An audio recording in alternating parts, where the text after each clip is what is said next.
आरती स्वामी निरंजन रघुनाथ, आरती स्वामी निरंजन रघुनाथ.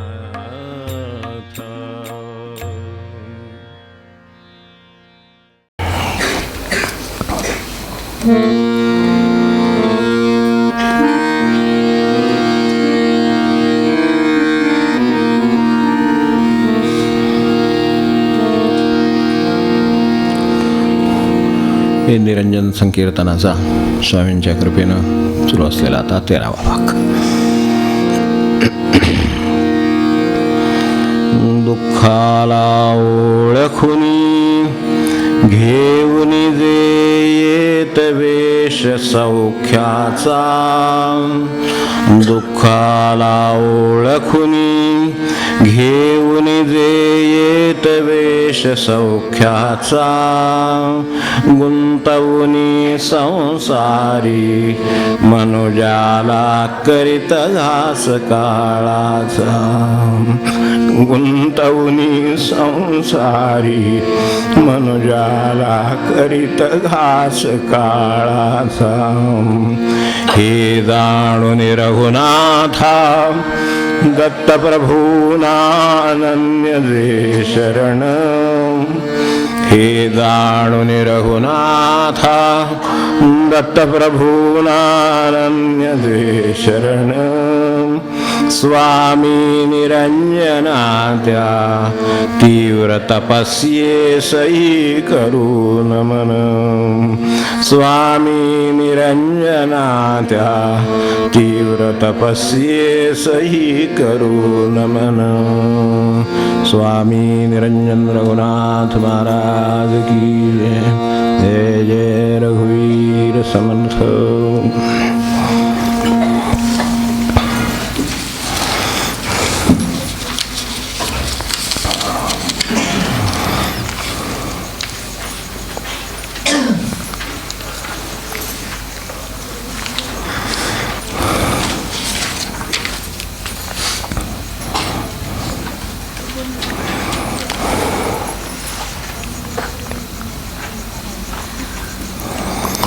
ज्यांनी सगुण दत्त दर्शनासाठी प्राणत्यागही करण्याची तयारी दर्शवली, नव्हे प्रत्यक्ष केला, प्रभूंच्या कृपेनं त्यांना परत जीवदान मिळालं हे आपल्याला माहिती आहे. अशा निरंजन स्वामींच्या अपूर्व दत्तभक्तीचा, इतर भक्तिमार्गातल्या त्यांच्या पदांचा, त्यानिमित्ताने त्यांनी केलेल्या उपदेशाचा असा सगळा विचार आपण हा करतो आहोत. त्याच काळात दत्तजयंतीचं पर्व हाय, त्यांची कृपा समजतो. स्वामींनी खूप प्रकाराने लिहिलं आहे. आपण इथं पहिली उपाळी घेतली ती अजून संपली नाही, दुसरं पद घेतलं ते अजून संपलं नाही, ते त्याच्याशीच निगडीत आहे, तिसरं घेतले तेही त्याच्याशीच निगडीत आहे. आज जो विचार करायचा त्यातला सुद्धा विचार करताना स्वामींच्या अनेक गोष्टींचं मला स्मरण झालं. त्यामधल्या स्वामींच्या फार ज्या प्रेमळ आणि मधुर आणि अर्थगर्भ अशा आरत्या आहेत, अनुभव सिद्ध आरत्या आहेत. त्यात 2 विशेषत्वांना लक्ष देण्यासारखे आहेत. त्यातली एक आज घेता येत नाही, वेळेच्या अभावी मला कल्पना आहे, किंवा प्रकृतीच्याही अभावी. ती विशेष आहे, वेगळी आहे. ती गीतेची आरती आहे. गीता जयंती होऊन गेली, विचार होता, पुढच्या वेळेत घेऊ. ती सार्वकालिक असल्यामुळं आपल्याला ते उपयोगी पडेल असं मला वाटतं. दुसरं, आज जो विचार याच्यातला ज्ञानदृष्टी उघडण्याचा स्वामींचा चालू आहे, त्याच्या संदर्भात चिंतनाला काही सूत्र आणि स्वतःचे स्वामींचे अनुभव असं देणारी त्यांनी जी प्रभूंची आरती दत्तप्रभूंची लिहिली, याच काळात माणिक प्रभूंच्या पुण्यतिथीचा योग आहे, आपल्याला माहिती आहे. सगळाच पर्व काळ आहे, तेच हे सगळं सांभाळत आहेत. ती थोडी आरती आहे, आधी बघूया, त्या अनुषंगाने आपण आपलं विवरण बघू.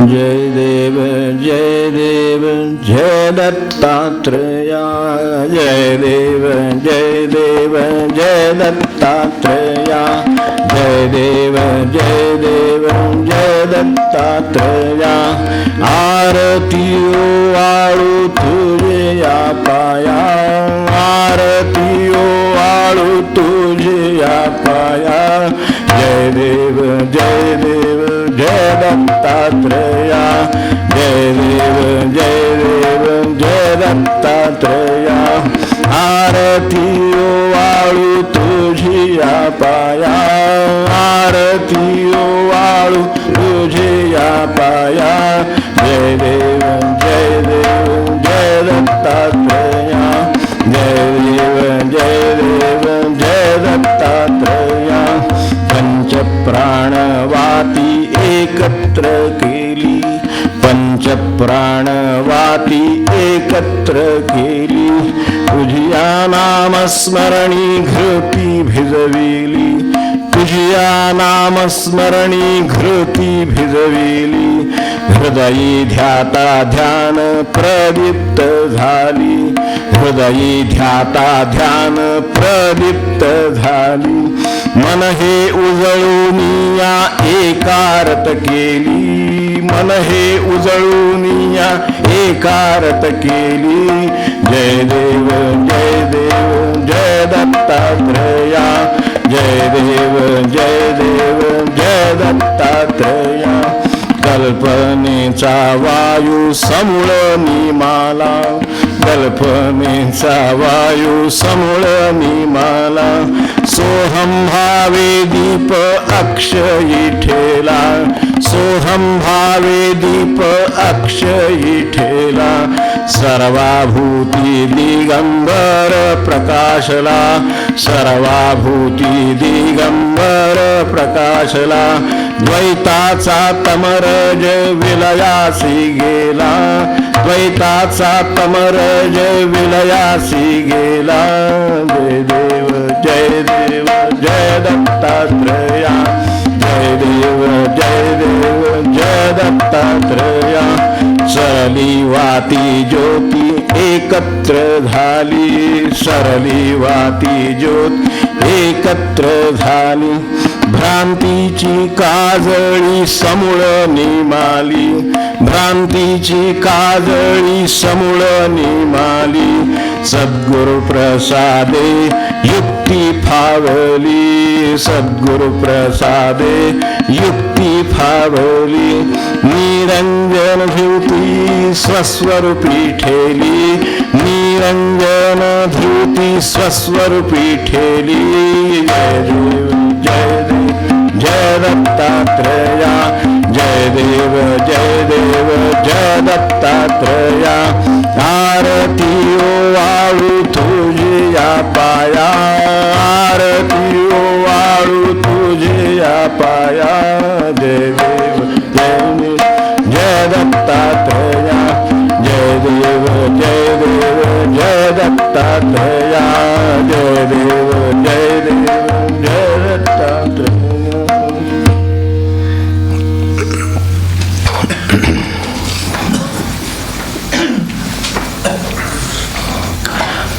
शनिवार उपासना असावी त्या दिवशी दत्त जयंती असावी त्यात स्वामींची संकीर्तन असावं त्यात प्रभूंचा पुण्यपर्व काळ असावा असा चांगला दिवस आहे ग्रहणाची काही काळजी करू नका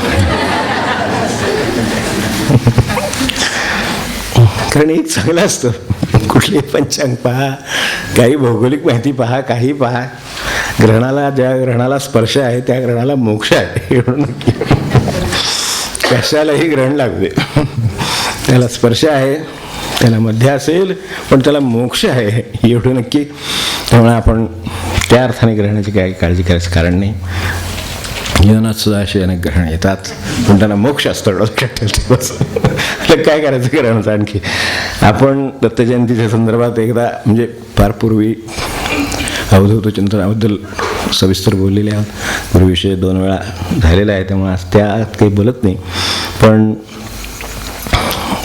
प्रभूंचं स्मरण केल्याशिवाय किंवा उपकाराचं स्मरण केल्याशिवाय आपल्या विषयाकडे जाता येत नाही. आपल्याला कल्पना नसते आज पौर्णिमा आहे, आपल्याला कल्पना नसते, पण मनुष्य म्हणून जे जन्माला आलो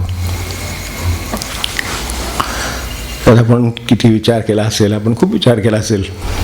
पण मला तरी आपल्यासमोर ठेवावं असं वाटतं की कुठल्या तरी साधन कलेवर आपण जन्माला आलेले आहोत. प्रतिपदा असो, चतुर्थी असो, सप्तमी असो, पंचमी असो, काय नवमी असो, कुठल्या तरी साधनेच्या कलेवरच आपण जन्माला आलो, नाही तर मनुष्य जन्माला आलोच नसतो. या अर्थाने जे आपलं चाललं आहे मूळ तिथेच, की ज्या अर्थी मनुष्य जन्माला आलं त्या अर्थी कुठल्या तरी साधन कलेवर जन्माला आलो. आपल्याला माहीत नाही आहे एवढी अडचण की नवमीला आहे, अष्टमीला आहे, जन्माला आलो तेव्हा कसं आहे माहीत नाही. एवढंच फक्त फरक आहे. ठीक आहे, होऊन जाईल. आज पूर्ण काळ पौर्णिमा, तेव्हा चंद्रमा मनसो जातः माहिती असतं आपल्याला. चंद्राची पूर्ण काळ तशी मनाची पूर्ण काळ. जाता जाता आपल्याला लक्षात घ्यायला हरकत नाही की मनाची एक संस्कृती आहे. अगदी विकारांपासून सर्व भवंदापर्यंत मन ही विभूती आहे. या अर्थाने सुद्धा आपल्याला 10व्या अध्यायातली कल्पना आहे. तेव्हा मनोसंस्कृती आहे ती चंद्रावर अवलंबून आहे. त्यासाठी आपल्याला शक्य असलं तर आपली मन प्रकृती कशी आहे एकदा आपण ह्याच्यावर विचार करून ठेवा. आपली मन प्रकृती कशी आहे, ती कशासाठी हवी. म्हणाले एवढ्या अवघडात कशासाठी जायचं. मन प्रकृती कशासाठी ठेवणं आहे ना. मन प्रकृती म्हणजे काय, मोठा शब्द असला म्हणून काय झालं. आपला अर्थ तर सोपाच आहे. एखादी गोष्ट आवडते, एखादी गोष्ट पटकन जमते, एखाद्याला जमत नाही, एखादा खूप धडपड करतो, एखाद्याची एकाग्रता होते. सगळे मनाचे खेळ चालू आहेत. म्हणजे मन प्रकृती आहे ना काहीतरी, तर ते आहे. ती लक्षात यायला जितकी लवकर येईल, उठा उठा अरे लवकर येते, त्यासाठीच आहे, जागा करण्यासाठीच आहे. सत्वर यावे शुद्धीवेरी. मग आपल्या कृतींचा आराखडा ठरतो. ज्याला मनाची प्रकृती लक्षात आलेली आहे त्याला आपल्या आयुष्याच्या कृतींचा आराखडा ठरवता येतो, ध्येय ठरवता येतं. जायला कसं लागेल हे लक्षात यायचं.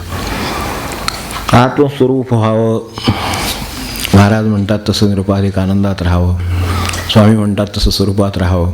काय आपल्याला जे अपेक्षित असेल, काय आत्मदर्शन असेल, काय असेल, तर ह्याच चंद्राच्या संदर्भातले हे म्हणणं आहे. एक तर 2 मार्ग आहेत. एक तर कलेनं जसं शुद्ध पक्षात चंद्र एक कला वाढत जातो, चंद्राची साथ वाढत जाते, तशी मनाची साथ मिळवीत मिळवीत पूर्ण व्हावं असा एक मार्ग आपल्याला उपलब्ध आहे. ते इतकं पूर्ण व्हायचं की मनाच्या पलीकडे जावं.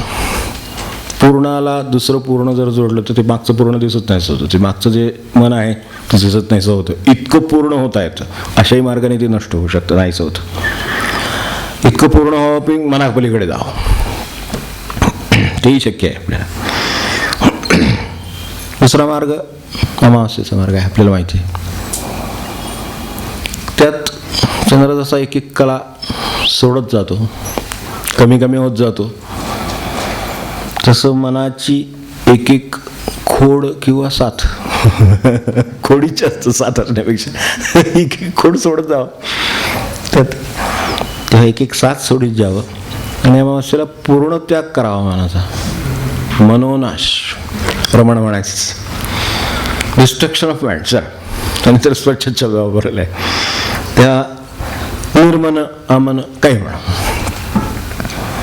ह्या मनाच्या ओढी आहेत त्या प्रत्येकाला माहिती आहेत. त्या ओलांडण्याचं आत्ता जसं एक सांगितलं तसंच हे की ओलांडणं आहे. एका बाजूने समजलेली वस्तू ओलांडण्याची शक्यता आहे, समजून घ्यायला लागेल. समजली की वस्तू ओलांडता येते. कृष्णमूर्तींचा भर त्याच्यावर आहे की समजलं तर तुमच्या लक्षात येईल. जसं समजणं म्हणजे सावध होणं आहे, सावध झालं तर चोरी होत नाही, तसं आहे. जसं मनाच्या बाबतीत सावध झालं तर मनाला काही कारभार करता येत नाही.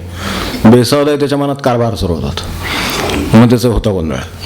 तर सावध मनात कारभार नाही. तसं एक तर ओलांडायचं, समजून घ्यायचं, पलीकडे जायचं, नाही तर टाकायचं, सोडून द्यायचं. ऐकत नाही मी तुझं, तुला काय करायचं फिरायला जायचं, मला नाही जायचं. आहे असून कोणतरी असं म्हणणार आपल्यामध्ये कोणतरी आहे की ज्याला म्हणते मला फिरायला जायचं, मला नाही जायचं, तर खायचं, मला नाही खायचं. हे करता येतं.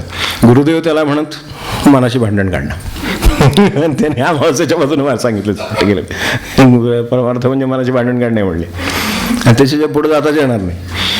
कारण हे असा एक मार्ग आहे.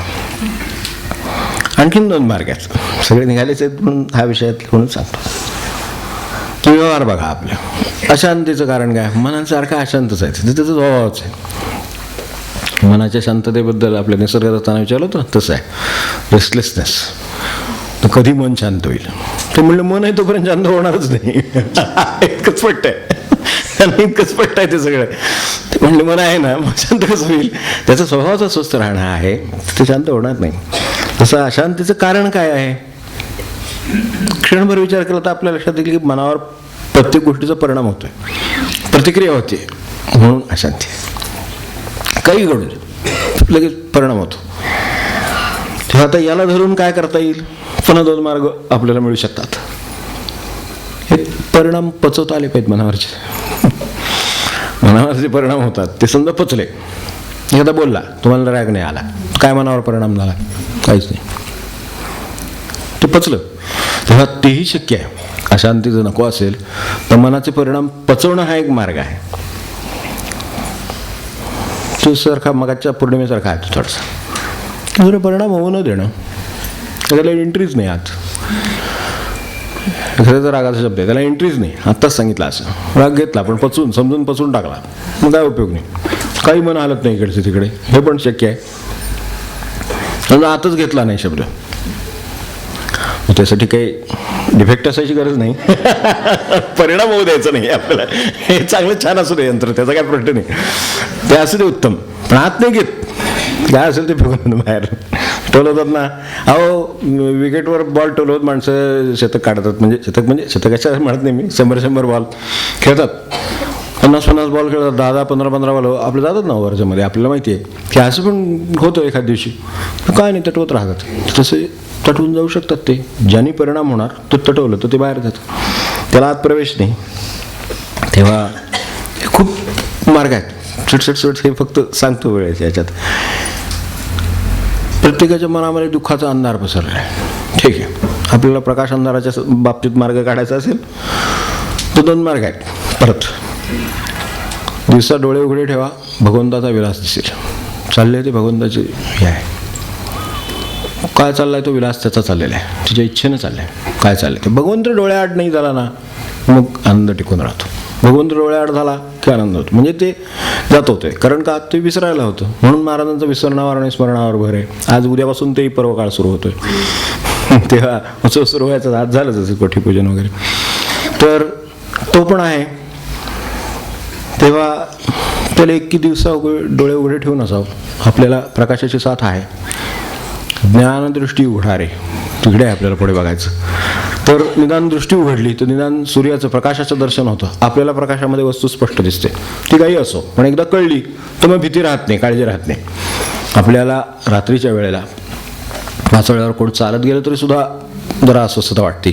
तिथल्या त्यात घरात एकटं असलं, नका असो कशी कधी, पण तरी सुद्धा अशी वेळ आली समजा कुणी आलं नाही, 12-1 वाजले, 2 वाजले, बाहेरून कोणतरी चालतंय वगैरे, आवाज आले काहीतरी आलं, काय आहे ते प्रकाश नाही आहे तिथे. म्हणून मग नंतर मग आपण ते लाईट लावून तेवढे जर समजा असू, शक्यतो आपण आणखीन 2 काड्या लावता येतो का बघतो, पण ते सोडून द्या. तेवढं जर समजा आपली असेल तयारी, जाऊ डोका बाहेरचा लाईट लावा. असतं तारीख ठिकाणी बाहेर लाईट लावून ठेव. लाईट लावलेली असते ती कुत्रं पळत जातो, तरी कुत्रंच होतोय असं. म्हणजे इतकं ते करेक्ट प्रकाश आला ना किती गेलं निघून. तेव्हा दिवसा डोळे उघडे ठेवावे आणि रात्री दिवा लावा. दोन्ही मार्गाने आपल्याला हे करणं शक्य आहे. भगवंत डोळ्याआड होत नाही ना, डोळे बघावं. हाही एक त्याचा विलास आहे. प्रकाशाने तो आड होणार नाही. तर त्यासाठी काय लागतं हे महत्त्वाचं. की चंद्राची मनाची जशी गाठ आहे, चंद्रमा मनसो जाता, तसं चक्षो सूर्यो जाता आहे लक्षात पाहिजे. तिथे चक्षूंचा संबंध आहे, डोळ्याचा संबंध आहे, दृष्टीचा संबंध आहे. तेव्हा आपल्या ठिकाणी बघण्याची क्षमता आहे याची माहिती आहे. बघण्याची क्षमता आहे, डोळे उघडल्यावर दिसतं ही गोष्ट खरी, पण बघण्याची क्षमता असणं आणि तिचा वापर करणं म्हणजे ज्याला आपण अगदी सुरुवातीच्या उपाळीमध्ये अभ्यासलं तिथे ज्ञानदृष्टी उघडारे, ती त्याच्यासाठी आहे. दृष्टी आहे, डोळे उघडले की दिसायला लागतं, पण बघण्याची क्षमता ही वेगळी गोष्ट आहे. कारण जशी नुसती बघण्याची क्षमता आहे तशी अंतर्दृष्टीची सुद्धा क्षमता आपल्याकडे आहे. मनुष्य आत पाहू शकतो. तो म्हणतो माझ्या मनात असं नव्हतं, अरे ते तुम्हाला कसं दिसलं? माझ्या मनात असं नाही आहे, समजा असं म्हटलं पण माझ्या मनात तसं नाही आहे. तुमच्या मनात तसं नाही आहे हे काय दिसलं? हे काय बाहेर वस्तू आहे थोडीच काय बघायला शिवा ही दिसली आहे, हा फॅन नाही आहे, हा लाईट आहे, अमुक आहे, ट्यूब आहे, अमुक आहे, तुमक आहे, जसं दिसतं तसं काय मनातलं ते कसं दिसतं? म्हणजे काहीतरी एक दृष्टी आपल्याकडे अजूनही आहे. त्यामुळे ते त्या अर्थाने बघण्याची क्षमता व्यापक आहे आपली. साधी नुसती डोळे उघडले की दिसतात ते पशुनच दिसतं ते नाही, माणसाकडे त्याच्यापेक्षा आणखीन काहीतरी दृष्टी आहे. तेव्हा मनुष्य देहाचं चीज करणारी जी दृष्टी आहे, तिची जी व्यापकता आहे किंवा तिची क्षमता आहे प्रचंड आहे. म्हणून मनुष्य आत्मस्वरूप पाहतो. म्हणजे काय पाहतो? म्हणजे तिची झेप काय असेल अशी कल्पना करू आपण की आपल्याला नाही काही कल्पना, ठीक आहे, पण त्यांनी काय केलं?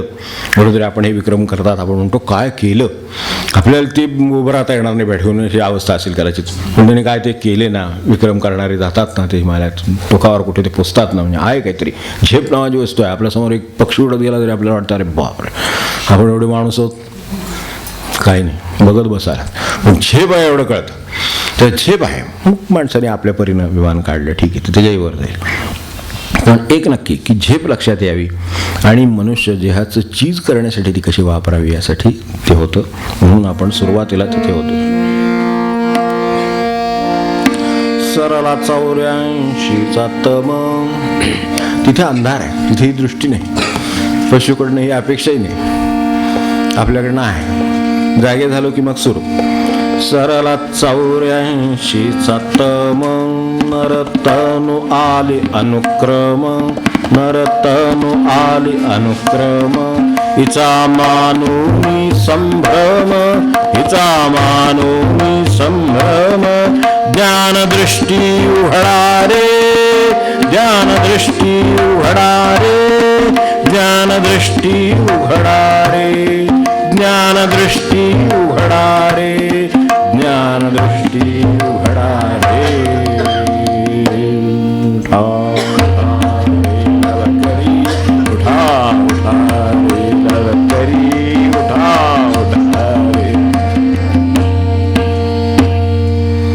मग गुरुचा शोध, त्यातला तो दुसरा टप्पा होता तो त्यासाठी ज्ञानदृष्टी उघडारे. गुरुनी उघडावी हे तर फारच कृपा आहे, पण आपणही थोडी साथ द्यावी, शोध घ्यावा, काहीतरी करावं ही पण अपेक्षा आहे. आणि नंतर मग हे होईल. आज ज्यांचं चिंतन करतो आहोत, हे स्वामींचं चिंतन करतो आहोत, त्यांच्या गुरूंचं चिंतन करतो आहोत. अखंड जगताला जे गुरुस्वरूप मानलं जात असे त्या दत्तगुरूंच्या स्वरूपाचं चिंतन करतो आहोत. जो जो जयाचा घेतला गुण तो म्या गुरु केला जाणं. पण जो जो जयाचा घेतला गुण आणून दिला नव्हे, दुधाची पिशवी टाकतात तसं नव्हे, रोज सकाळी एक एक गुण आमच्याकडे आणून पोच करा म्हणजे मग आम्ही आठवण किंवा घेणार. जो जो जयाचा घेतला जा शोधा मिळवा, कुठेही मिळेल असं. म्हणून ते नाथाने म्हटलं जो जो जयाचा घेतला घे तो तो म्या गुरु केला जाण. मग ती पुढं आहे सद्गुरु वचनाचा उदय, सद्गुरु वचनाचा उदय. प्रकाश झाला भानुदय, प्रकाश झाला भानुदय. जागे व्हारे मनोमय, जागे व्हारे मनोमय. स्वरूप पहा आपुले, स्वरूप पहा आपुले, स्वरूप पहा आपुले, स्वरूप पहा आपुले, स्वरूप पहा आपुले. उठा उठा रे लवकरी, उठा उठा रे लवकरी. सत्व सत्वर यारे शुद्धीवरी, सत्वर यारे शुद्धीवरी. उघडा कपाटे अंतरी, उघडा कपाटे अंतरी. ज्ञानदृष्टी अवलोका, ज्ञानदृष्टी अवलोका, ज्ञानदृष्टी अवलोका. उठा उठा रे लवकरी, उठा उठा रे लवकरी, उठा.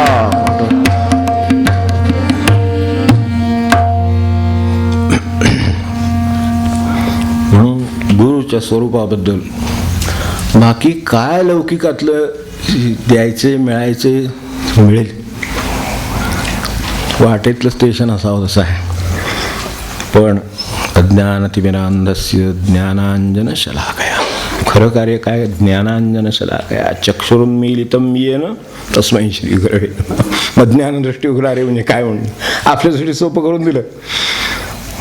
ह्याच शेवटी जे म्हटलं चक्षुरुन्मीलितं येन ज्ञानांजन शलाकया, तेच केलं की ज्ञानाचं अंजन घातलं आणि आपल्या दृष्टीतलं ते वेळी दृष्टीचे फटाफटे तिकडे आपल्या ज्ञानेश्वरी आहे ना तसं.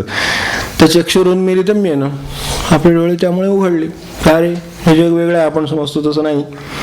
तस्मै श्री गुरवे नमः.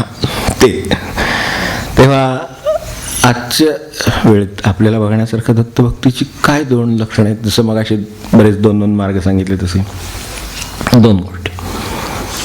खरीच आपण जर त्यांचे भक्त असो, प्रत्येकजण असतोच, कारण गुरुशिवाय मार्गच नाही माणसाला. तो त्याला नाव दत्त म्हणत नसेल, ऑफिसमध्ये असला बॉसकडून शिकतो.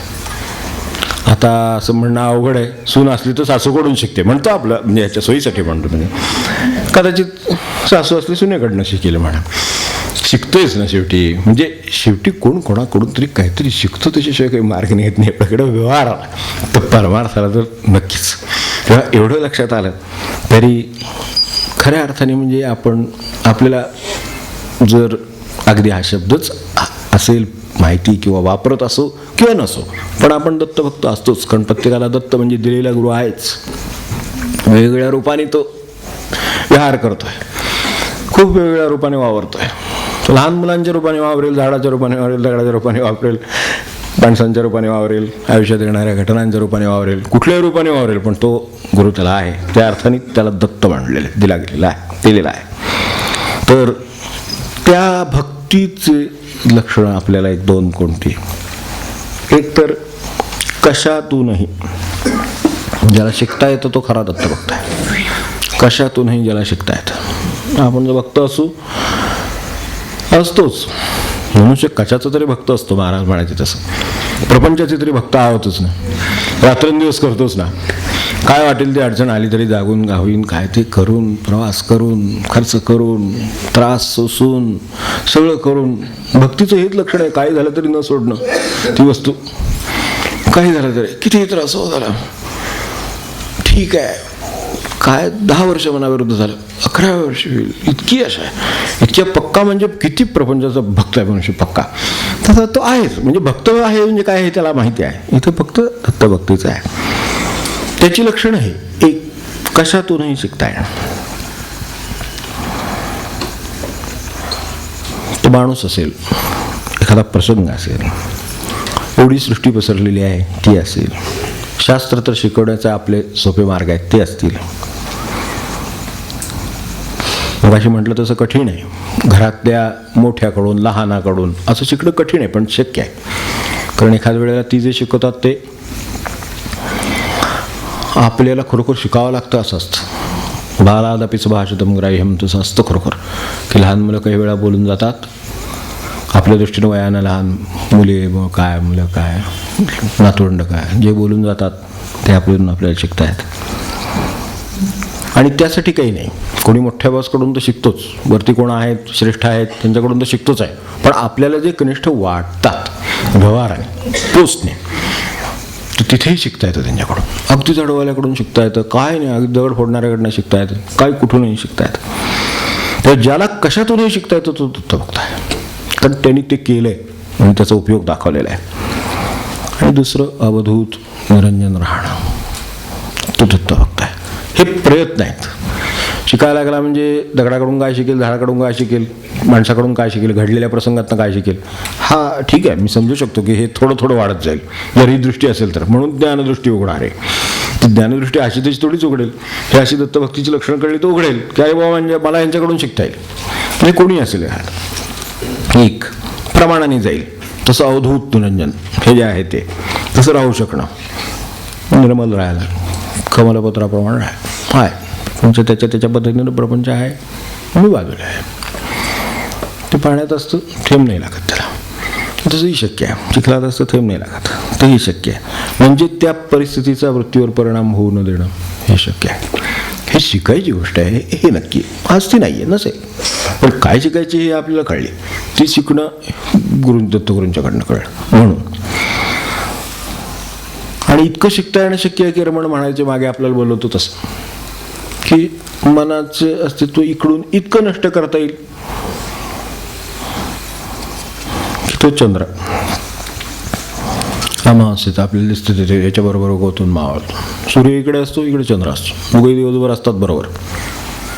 आपण शोधायचा ठरवला तो दिसतो, पण त्याला प्रकाश नाही, अस्तित्व नसल्यासारखं वाटतं, दिसत नाही, पण असतो. इतपत मन नाहीचं असू शकतो, मन असतं पण परिणाम नाही. म्हणजे इतका वृत्तीवर परिणाम, ती मनातलीच ना, तर तिच्यावर परिणाम न होऊ देता राहता येतं. एवढं जरी कळलं तरी खूप झालं. राहता येतं एवढ्यावरच इतका रिलीफ वाटतो.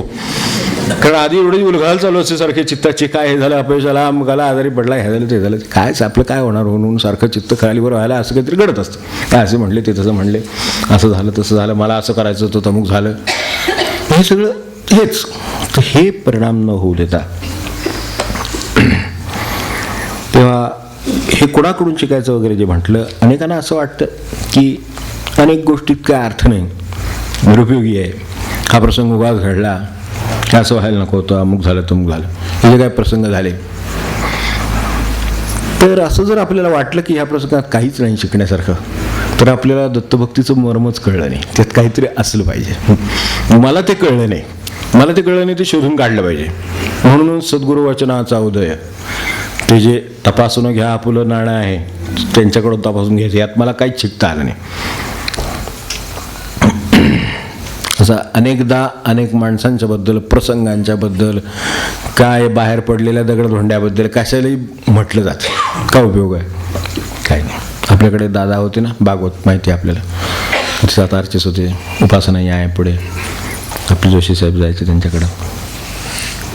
ते म्हणायचे, जो दुनिया में कोई काम का नहीं वो मेरे काम का है, जो दुनिया में कोई काम का नहीं वो मेरे काम का है.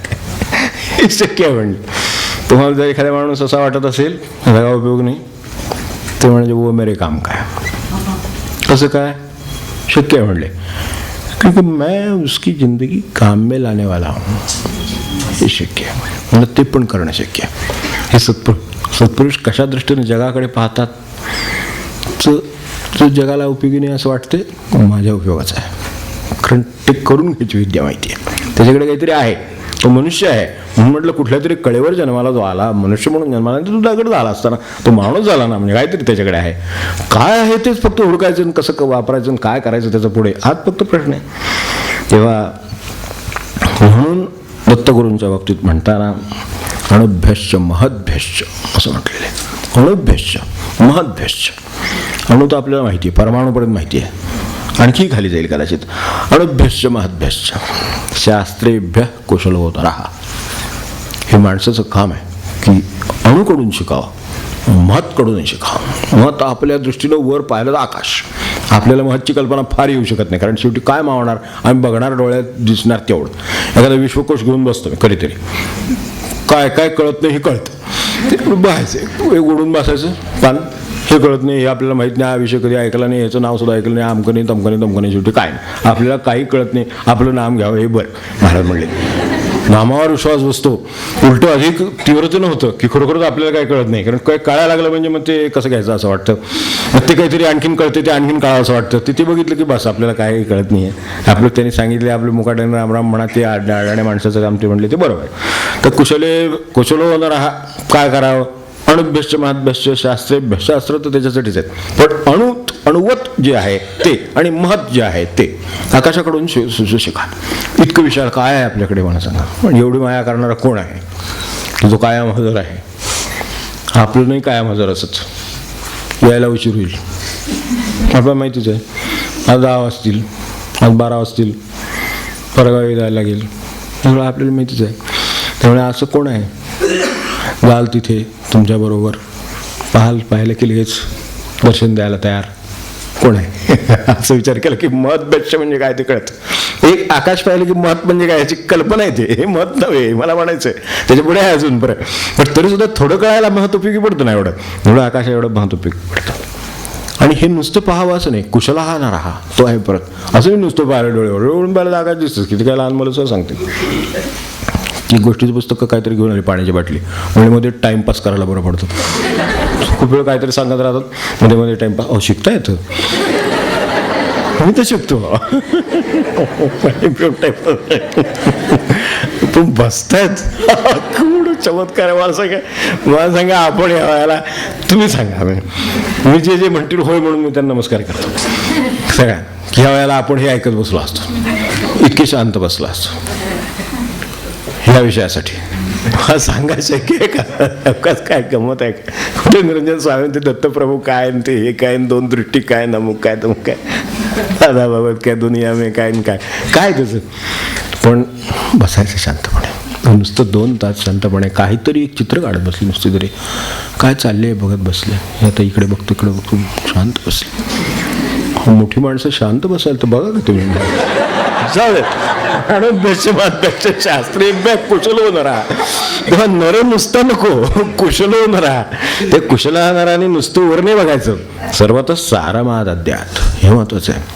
सर्वतः सारम आदद्यात, त्याचं सार काय आहे ते ओळखावं. आकाशाकडे नुसतं बघू नये, ते मोठं आहे. अरे तू काय सांगते, तिथं मोठंच आहे, तिथं कोणाला दिसतं. सार काय घेतलं आकाशाचं, असा आपला कोणाला आधार वाटतो का? असं कधी छत्र आपण आहोत का कोणाचं?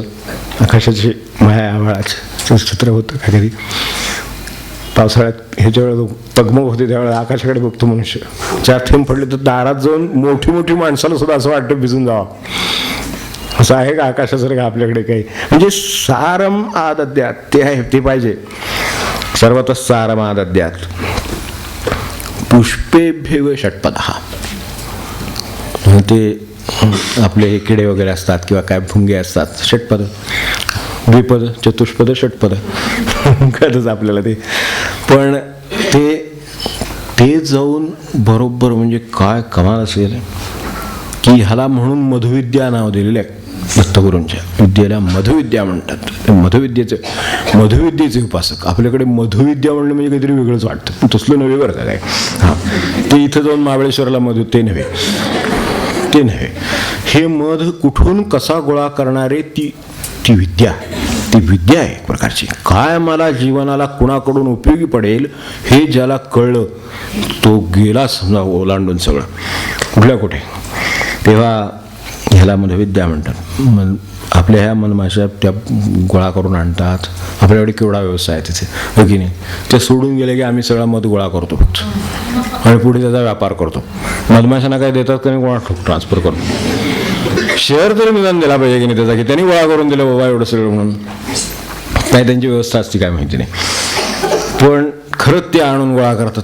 पोळं भरून ते सगळं झालं ते सोडून देतात. आपण पोळे मध गोळा करून पॅकिंग मग सगळं, मग पुढचं आपलंच काम आहे. आपल्याला ते माहिती, सुद्धा पैसा कसा करायचा ते आपल्याला माहिती. तेव्हा साधी झेंडूची फुलंच आपण बघितलं असं, तर ते अनेकदा आणले तर त्यातून ते अळीन घ्या हे असे प्राणी बिणी बाहेर जातात. काय गोळा करायला गेले असतील, त्यांना कळतं त्यात मध्ये आहे, त्यांना कळतं त्यात काय घ्यावं. आम्हाला झेंडूच्या फुलातून तरी काय आहे, दुर्दैव हे की आपली दृष्टी नुसती फुलंच पाहते. सर्वतः सारमादद्यात पुष्पेभ्येव षट्पदः. हा षटपद आहे ते काय करतात, आम्ही द्विपद काय करतो. द्विपद चतुष्पद सहितानाम वगैरे शांतीर्थम वगैरे ते सगळं असतं, तर त्याच्यात आम्ही द्विपद.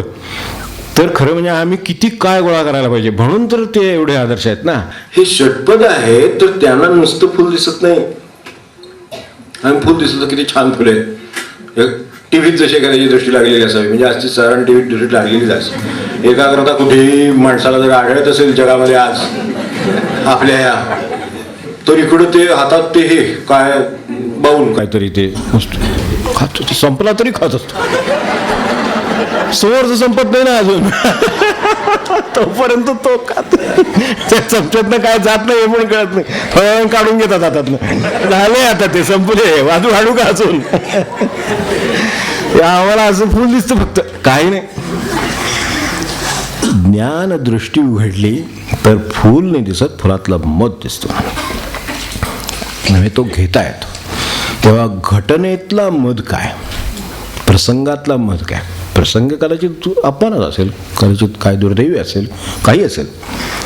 मग तुम्ही विचार करा, जर ते घेता आलं, कारण ह्या कुठल्या फुलात ते नाही असं नाही.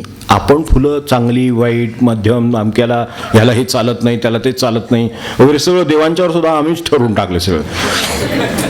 त्याला ते चालत नाही, शुक्रवारला हे चालत नाही, शनिवारला ते चालत नाही, आमक्याला चालत नाही, तमक्याला चालत नाही. तिथलं कोणी कोणाला सांगितलं का काय, मला काय म्हणजे माहीत नाही. तर मी विचारलं बऱ्याच लोकांना, पण त्याने काही कोणी सांगितलं नाही मला. मला असं हे भेटले, मग त्याने मला असं सांगितलं की मला हे निळं चालत नाही, मला तांबडं चालत नाही. काय आपलं काय ठरवलं असेल ते आपण ठरवलं असेल, काय कसं ठरवलं माहीत.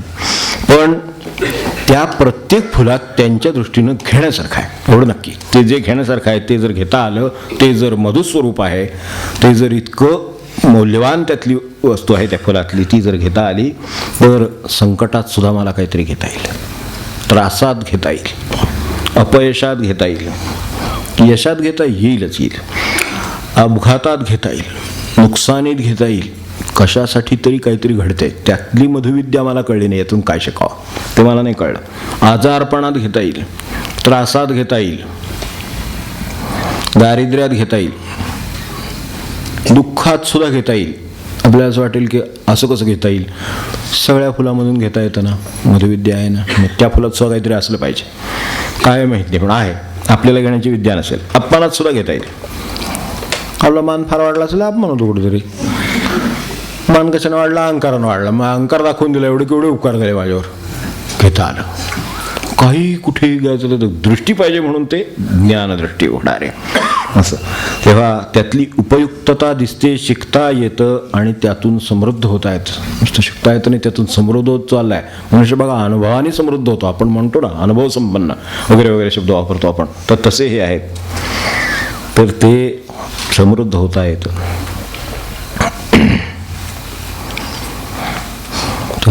आपल्याला अशी बघण्याची दृष्टी आहे. गुरूंचं स्मरण करायचं म्हणजे त्यांच्या ह्या मधुविद्येचं स्मरण करायचं, शिकण्याचं स्मरण करायचं. अन्यथा मुलाचे आयुष्य वेचून या जाय, पूर्व पुण्य होय लावायचं.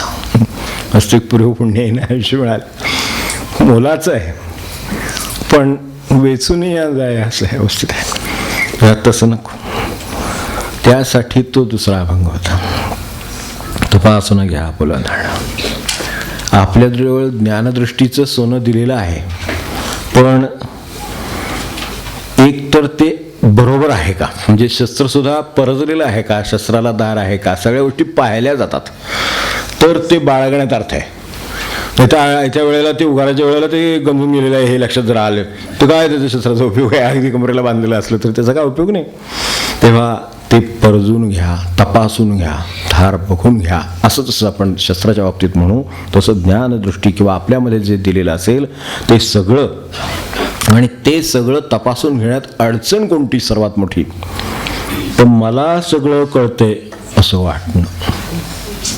म्हणून ती अडचण पहिल्या पदाच्या पहिल्याच चरणामध्ये आहे. तसंच न ठेवावं आपणा कळतं म्हणून. आपल्याला कळतं म्हणून राहिलो म्हणजे असं होतं नुकसान. मी स्वतः बघितले की निबंध छान लिहायला येतो आपल्याला असं मला वाटायचं. मी काय म्हणायचो, निबंधाचा सराव करण्याची काही गरज नाही. माझं सांगतो काय चुकलं ते. निबंधाचा सराव कशाला करायचा, इतकी आपल्याला माहिती, एवढं 10,000 पुस्तकं वाचली, एवढं निबंध लिहायला लागले, काय पाहिजे तेवढं निबंध लिहिता येते. आणि आपण एकदम परीक्षेतच लिहून बघितले असते 5 तर कळलं असतं. त्यामुळं ते 90-80वर आलं की हो. तिथे गेल्यावर वेळ कमी पडला, माहिती भरपूर आहे, ती वेळेत कशी मांडायची आणि कुठली मांडायची याच्यासाठी सराव आहे ना. मग हे सगळं असं होतं. मग तेव्हा ह्यासाठी ते स्वामीजी म्हणाले की कळण्यातला सर्वात मोठा अडसर माणसाला ज्ञान मिळवायचे ना, म्हणजे कळणं ना, ज्ञान ना, तर ज्ञानातला सर्वात मोठा अडसर कोणता? तुम्हाला ज्ञान आहे असं वाटणं. 84 खर्चुनिया मोले घेतलं सोनं, 84 खर्चुनिया मोले घेतलं सोनं, तसंच न ठेवावं आपणा कळत म्हणवून, तसंच न ठेवावं आपणा कळत म्हणवून, चौकोनी कसवटी सपुरत, चौकोनी कसवटी सपुरत, पारे घासून सख्यानो घ्या पुल नाण, तपासून घ्या पुल नाण सख्यानो घ्या पुल नाण, तपासून घ्या पुल.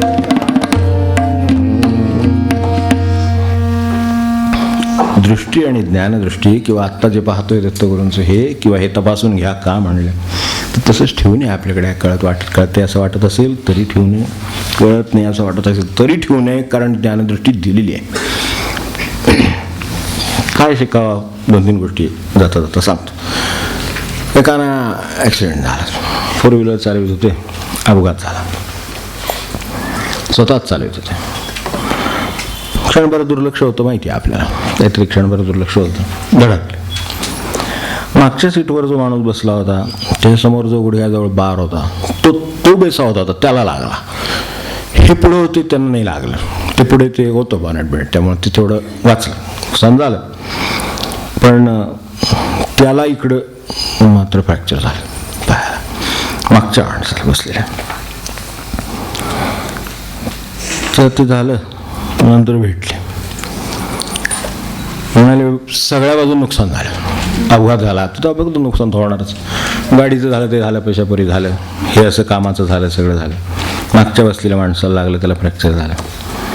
आता कसली मधुविद्या म्हणली, तुमचं बोलणं झालं तर फार पूर्वी, हे मी काढलं ते, म्हणले कसली मधुविद्या, आता काय शिकणार म्हटलं. असं काही म्हणू नका, झालं गोष्ट वाईट झाली हे बरोबर आहे, मलाही मान्य आहे, नुकसान झालं हे सगळं खरं आहे. पहिली गोष्ट गाडीवर भागलं, हे कळलं ना या निमित्ताने, अशी होऊ शकतं आपल्याला, हे कळलं की ठीक आहे हे गाडीवरच भागलं. आपल्याला आत्मविश्वास खूप, सराव खूप झाला तर आत्मविश्वास येतो, तो अति झाला की बेसावत करतो, तो अति आत्मविश्वास बेसावत करतो. त्यामुळे अनेकदा आपण पाहिलं असेल की जो नवीन शिकणारा किंवा शिकलेला म्हणा तो व्यवस्थित चालवतो, जपून ठरलेल्या वेगात व्यवस्थित चालवतो. जुना जरा झाला बिंदास मग काहीतरी होऊन बस. ह्या बाबतीत जुनं बिनं काही नसतं, प्रत्येक क्षणी सावध. शिकलं ना आता हे आपल्याला कशामुळे कळलं, झालं यामुळे कळलं, व्हावं असं नाही. तुम्ही दुसरीकडे पाहून सुद्धा तुम्हालाही कळलं असतं, तर मला कुठं झालं ते सुद्धा मला कळलं. शिकायला तर काय मला ते सुद्धा उपयोगी पडलं. तुमचं तर हे झालेलंच आहे, तुम्हाला तर फर्स्ट हँड कळलं, मला सेकंड हँडच कळलं. होय की नाही, मला सांगा, फर्स्ट हँड कळलं ना, घेता येतं, विद्या आहे, शिकता येतं, ती बिंदास्त राहता येत नाही. आता बँकेतलं म्हणून सांगतो, असं अनेकदा होतं, नवीन मनुष्य वस्तू कॅशला वगैरे सावध असतं, व्यवस्थित एकदम चकाचक, संध्याकाळी सगळं टॅली बिली सगळं, म्हणजे असं बरेच दिवस झालं कॉन्फिडन्स येतो म्हणतात ते. 10 वर्ष झाले, एकदाही फरक लागला नाही, छान सुंदर. बरोबर 11व्या वर्षी पहिल्या दिवशी काय कळत नाही, कुठं सापडत नाही, काय मिळत नाही, 1000 रुपये गेले, काय 10,000 रुपये गेले, घडतात घटना. हे वर्षात नाही, 2 वर्षात नाही, 10 वर्षात नाही, 20 वर्ष, 25 वर्ष झाली जरी बसावं लागलं तरी सावधच राहावं लागतं त्या दिवशी. इतकं हे जर आहे तर सावधानता शिकलो नाही आपण, हेतून असं कसं म्हणता येईल, सावधानता शिकायला पाहिजे. हे जरी असं असलं तरी सुद्धा हे शिकता आलं. आणि सहज जाता जाता बघा म्हणलं, अनेकदा अशी प्रवृत्ती आहे, म्हणजे त्यांची होती म्हणून त्यांना सांगितलं. ते काय मी माझा म्हणतात, माझा मी काय काय म्हणतात ते, तसं माझं नुकसान मीच असेल, आपल्या कोणाचं काय देणं घेणं नाही, माझं जे असेल ते मीच असेल. आता म्हटलं हे खरं अहंकाराचं रूप आहे. आता तुम्ही सगळं शिकताच आहात म्हणून आपण बोलायचं. तुम्ही काय झालं असेल तर मी सोचेन, परत त्यांचं फ्रॅक्चर तुम्ही सोचता नाही सोचतात. शिकून घ्या. ह्या अशा अनेक गोष्टी असतात की ज्या मीवर अवलंबून नाहीत, माझ्या आहेत. आता काय त्यांनी काय त्यांची चूक होती, तुम्ही दणका दिला पुढं तर त्यांना लागला. व्यवस्थित त्यांची चूक नव्हती, ते मागं बसले, ते बरोबर आहे सगळं, पण तरीसुद्धा त्यांनी काय चालवली नव्हती, पण त्यांना झालं. आता ते आपल्याला शिकता येतं का? शिकायला येतं. काय म्हणले शिकण्यासारखं एवढं गोष्ट खरी.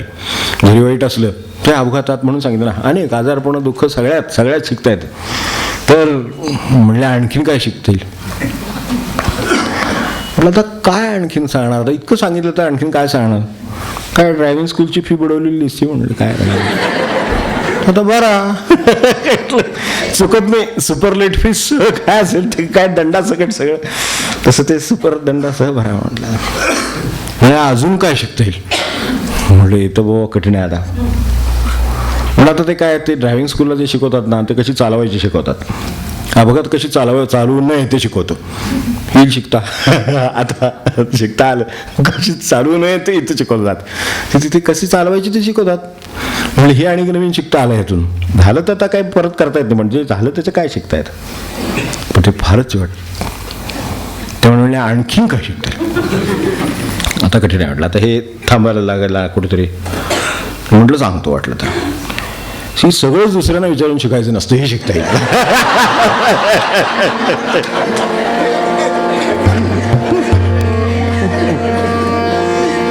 हिचा मानूनी संभ्रम, हिचा मानूनी संभ्रम, ज्ञानदृष्टी उघडारे, ज्ञानदृष्टी उघडारे, ज्ञानदृष्टी उघडारे, ज्ञानदृष्टी उघडारे, ज्ञानदृष्टी उघडारे. आता मला सांगा मी काय पापड्यावर करून बसू का? किती वेळ बसणार तुम्ही शिका ना. आता काय काय झालं ते. तेव्हा असं आहे. तेव्हा ह्या दत्तगुरूंच्या ह्या आपल्याला माहिती आहे ना, त्यांच्याकडे तो ते 24 गुरु, तो हा बाण करणारा, शरकृत बाण करणारा, थार लावतोय, बाण तयार करतोय, त्याला थार लावतोय. तर राजाची वरात गेली तरी सुद्धा त्याचं लक्ष नाही दुसरीकडे. ते तिथं काम म्हणजे ते काम. आपल्या बाणाला बाण अचूक झाला पाहिजे, थार अचूक लागली पाहिजे, हेच चाललं पाहिजे. शरकृत. तर काय एकाग्रता असेल. नामाला बसण्याच्या आधीच बेल वाजते की काय असं वाटतंय आपल्याला. एकाग्रता बसल्यावर काय वाजली, फोन वाजला, ठीक आहे एक वेळ, पण हे काय आहे व्याप. त्या एकाग्रतेची काय अवस्था आपल्याकडे आहे आणि त्यांनी कुठून शिकलं, तिथं काय होती. शरकृतकडे काय आहे, त्याचं बाण करणाऱ्याकडे काय आहे. बाणाला धार लावतो तो, त्याचं इकडे तिकडं काय राजा गेला का काय गेला त्याला माहीत नाही. त्याचा राजाने अप्सराने कशाशी संबंध नाही, त्याचा थार लावण्याशी संबंध, तेवढी थार लागली पाहिजे बस. एवढी जर एकाग्रता समजा, मला सांगा की एका एकाग्रतेमध्ये नुसती एकाग्रता येत नाही, इतर जी म्हणून डिस्ट्रॅक्शन असतील, ज्यावर डिस्ट्रॅक्शन्स असतील, सगळे आकर्षण ती फेकून देण्याची क्षमता असते दुसरी एकाग्रतेमध्ये. ते एकाग्रतेमध्ये तिथं तर लक्ष लागलेलंच आहे, पण बाकीचं जे म्हणून आकर्षण आहे ते फेकून देण्याची क्षमता आहे. त्याच्यावर प्रभाव चालू शकत नाही. तर ही जी डिस्ट्रॅक्शन्स आहेत ती जर टाळता आली आणि अशी जर एकाग्रता आली तर काय विषय आहे मला सांगा, कुठे माणसाला अपयश येईल. कुठली परीक्षा असो, काय धंदा असो, नोकरी असो, साधना असो, आपल्या दृष्टीने ते महत्त्वाचं आहे, ते असो. पण आपलं काम मुळात काय झाले हे, म्हणून ही मधुविद्याने एवढी चर्चा करायची. काहीतरी शनिवार आपल्याला काहीतरी असावं समोर बस. आपलं काम भले ऑफिस टाईप, शेजाऱ्याच्या काउंटरवर किती माणसं, इकडं लक्ष. माझं एकाग्रता काम खरं म्हणजे माझं काम मला खरं दिलेलं आहे. 5 माणसं बसली काउंटरवर, पलीकडच्या काउंटरवर त्याच्या समोर किती माणसं आहेत. आता माझ्यासमोर किती माणसं आहेत, ती किती लवकर संपवावी हा विचार आणि एकाग्रता, आणि त्यात तो गुंगून गेलाय, तो भराभरा संपवतो, त्याला वर बघायला सोडसा हे समजू शकतो. पण तिकडे लक्ष असतं, त्यातले काही तिकडे पाठवता येतील का, थोडे कमी दिसत आहेत का, अलीकडे आता असं झालेलं नाही सिंगल विंडो, त्यामुळे थोडी तिकडे पाठवता येतील का, ह्याचाच विचार चालू असतो. समजा महिना अखेर आली किंवा काय पहिला दिवस असला महिन्याच्या कामाचा, त्या दिवशी आजारी वगैरे पडता येईल का, हेच विचार बनवायचे. काय कशी एकाग्रता, काय यश, काय म्हणायचं. तेव्हा असली बुद्धी नको. आपण दत्तभक्त आहोत ना, शरकृत एक बस माझे एकाग्रता माझं काम, बाकी मला माहीत नाही किती काम आहे लागलेले असेल मी संपवतो असं असेल. ते आजपासून तर हे शिकू की ते कशात ना आलंय गुळ, ते माझ्या पुढं थोडी तिकडं घालूया, हे कशात ना आलं. मी पगाराचं काम करतो, ते किती आहेत सगळी संपूर्ण माझं काम आहे ते नाही, त्याच्याकडे थोडीशी कमी दिसत आहेत. 4 लोकांना तू जा तिकडे लवकर होईल तुमचं काम. हे जे काय सगळं हे येतं कशातनं, स्वार्थबुद्धीत नाही नाही मला सांगा, स्वार्थाचं काही कारण आहे का. तर असली स्वार्थदृष्टी उघडलेली नको. मनुष्य सहजपणे स्वार्थदृष्टी उघडतो, स्वार्थदृष्टी उघडलेली नको, निस्वार्थ दृष्टी उघडलेली बनणं हेच साधन आहे. ह्यात माणूस ह्यात काय जे आहे ज्यासाठी जन्माला आलो ते आहे, जगासाठी जगणारे व्हा. त्यासाठी आणखीन जर पुढे कल्याणाचं जायचं असेल तर अजून पुढे झेप आहे. एक आपल्याला इथून चिमणी उडून जाताना दिसते, त्याच्या पुढे खळा उडून जाताना दिसतो, त्याच्या पुढे आपलं खार उडून जाताना दिसते. आपल्याला कळेल की झेप म्हणजे काय असतं. तर तसं पुढे लागेल. विनोबांचं होतं तशी झेप. हे बसले तिथं जाऊन ते तेवढ्यासाठी ही मंडळी सगळी. आत्ता मगाशी निसर्गदत्त बोललो, रमण बोललो, आपल्या गुरुदेवांचा उल्लेख केला. पण हे असं आहे विनोबांचं त्याच्या पुढं की ते त्यांची झेप ही दूरदृष्टीची, त्याच्याही पलीकडे, म्हणजे आपण काय पाहतो त्याच्या पुढं अजून ते पाहतात, त्याच्याही पुढं पाहतात. ती ज्ञानदृष्टीची झेप आहे. ती उघडार आहे. म्हणजे काय होतं, स्वार्थानं काय होईल, मनुष्य बांधला जाईल. पुढे काय होईल, निस्वार्थाची झेप आली तर मनुष्य मुक्त होईल, सुटून जाईल. हे बरोबर आहे. आणखीन पुढे गेला तर ही त्यांची दृष्टी. निस्वार्थाच्याही पुढे गेला म्हणजे ज्ञानदृष्टीने सुटला अशा अर्थाने, तर लोकांना निस्वार्थी करून जाईल. काय किती टप्पे चटकन कळतात आपल्याला. स्वार्थ दृष्टीने बद्ध होतो, ते पुन्हा आहे ते जन्माला, ते चालूच आहे कार्यक्रम, म्हणून तो उठा तर ते कार्यक्रम चालूच आहे. तो जो निस्वार्थ झाला बंधनातनं सुटून जाईल. त्याहीपेक्षा पुढे गेला, ज्ञानदृष्टी उघडली, झेप पुढे गेली, तो निस्वार्थी करून लोकांना सोडून जाईल. आपल्याला माहिती आहे हे लोक नुसतं बोलले नाहीत, त्याने आचरलं म्हणून त्याला किंमत आहे. आणि आजही ते सोन्यासारखं चकत. आज आपल्याला त्यांनी सर्वस्व दान केलं, आपल्याला माहिती आहे. एक चष्मा, ती पंचा काठी पुढे ती सुद्धा मदत लागायची. म्हणून ह्या पलीकडे काय संग्रह काय ते तर ठीकच आहे. त्याने काय बुधानात घडवलं आपल्याला तेही माहिती आहे. पण लोकांनी एका टप्प्यामध्ये संपत्तीचं दान मागितलं. संपत्तीचं दान करावं म्हणले. तर काय मागितलं, तर संपत्ती मागितली का, दानपत्र मागितलं, वचनपत्र द्या म्हणले. आपल्या उत्पन्नाचा 6वा हिस्सा समाजाचा आहे. त्यांनी फार विचारपूर्वक त्यांनी काढलेले आहे प्रमाण. आपण म्हणा काहीतरी आम्हाला सांगू नका, आमचं काहीतरी आपली आरती करतो, मस्त जातो घरी. तर तसं नाही, आपल्याला ज्ञानदृष्टीची झेप कळून राहू दे बस. बाकी काय करायचं ते करा. त्या प्रमाणात काय त्याचं उत्तर मिळेल ते मिळेल, किंवा परिणाम व्हायचा तो होईल. तर बद्ध तांदळाचं साधी दृष्टी सुद्धा पूर्ण उघडलेली नाही. तिचं सूक्ष्म कुठली उघडेल. स्वार्थीबद्ध करतो, निस्वार्थी मुक्त करतो, आणि सत्पुरुष आहे तो आत्मज्ञानाच्या दृष्टीनं इतरांना मुक्त करतो. काय हे ह्या उदाहरणात आहे. ते मला लक्षात आलं की त्यांना स्वार्थातून त्यांनी सोडवलं. त्यांनी वचनपत्र मागितले, संपत्तीचा 6वा हिस्सा. लोक काय म्हणत की 6वा हिस्सा मी देतो, तुम्ही घ्या ना. म्हणजे इथपर्यंत माणसाच्या मनाची तयारी करण्यापर्यंत त्यांनी त्यांना आणलं. काही दुमत नाही की 6वा हिस्सा दान हे समाजाचं आहे ना, मग 6वा हिस्सा माझा समाजाचा आहे, तर मी तो देतो तुम्हाला. ते म्हणले देऊ नका, मी देईन असं वचनपत्र द्या आणि त्याप्रमाणे अंमल करा. म्हणले आम्ही इथंच अंमल करतो, इथं नाही करायचा अंमल म्हणले.